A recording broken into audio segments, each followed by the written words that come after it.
भारत सच में बहुत भव्य दिखता है, बहुत बड़ा दिखता है। जितना हम मैप पे देखते हैं उससे कहीं ज्यादा बड़ा। बाहर से कोई सीमा रेखा नहीं दिखाई देती, कोई बॉर्डर नहीं दिखाई देता। अभी आपसे बात करते वक्त मैंने अपने पैरों को बांध रखा है, नहीं तो मैं ऊपर चला जाऊंगा। आपको तो पृथ्वी माता की परिक्रमा का सौभाग्य मिला है। अभी आप पृथ्वी के किस भाग के ऊपर से गुजर रहे होंगे? जी प्रधानमंत्री जी, इस समय तो मेरे पास ये इंफॉर्मेशन उपलब्ध नहीं है, लेकिन थोड़ी देर पहले मैं खिड़की से, विंडो से बाहर देख रहा था तो हम लोग हवाई के ऊपर से गुजर रहे थे। और हम दिन में 16 बार परिक्रमा करते हैं, 16 सूर्योदय और 16 संन्यास, सनराइज और सनसेट हम देखते हैं ऑर्बिट से। और बहुत ही अचंभित कर देने वाला ये पूरा प्रोसेस है। इस परिक्रमा में, इस तेज गति में, जिस हम इस समय करीब 28,000 किलोमीटर प्रति घंटे की रफ्तार से चल रहे हैं आपसे बात करते वक्त, और ये गति पता नहीं चलती क्योंकि हम तो अंदर हैं, लेकिन कहीं ना कहीं ये गति जरूर दिखाती है कि हमारा देश कितनी गति से आगे बढ़ रहा है इस समय, कि हम यहाँ पहुंचे हैं और अब यहाँ से और आगे जाना है। अच्छा शुभ, अंतरिक्ष की विशालता देखकर सबसे पहला विचार क्या है आपको?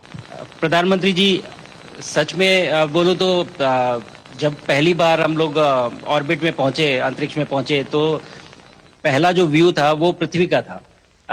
और पृथ्वी को बाहर से देख के जो पहला ख्याल और पहला जो थॉट मन में आया वो ये था कि पृथ्वी बिल्कुल एक दिखती है। मतलब बाहर से कोई सीमा रेखा नहीं दिखाई देती, कोई बॉर्डर नहीं दिखाई देता।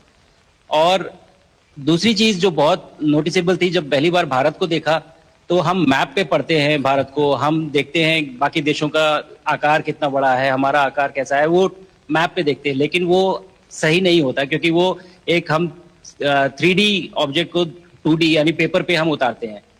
भारत सच में बहुत भव्य दिखता है, बहुत बड़ा दिखता है। जितना हम मैप पे देखते हैं उससे कहीं ज्यादा बड़ा। और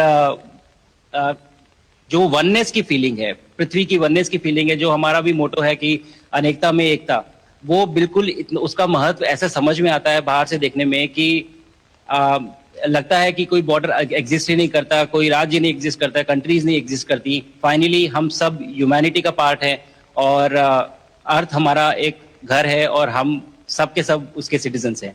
अभी आपसे बात करते वक्त मैंने अपने पैरों को बांध रखा है, नहीं तो मैं ऊपर चला जाऊंगा।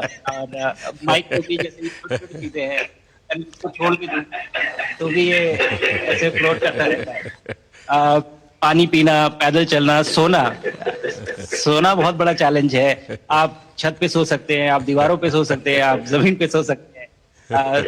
तो पता सब कुछ होता है प्रधानमंत्री जी, ट्रेनिंग अच्छी है, लेकिन वातावरण चेंज होता है तो थोड़ा सा यूज्ड टू होने में 1-2 दिन लगते हैं।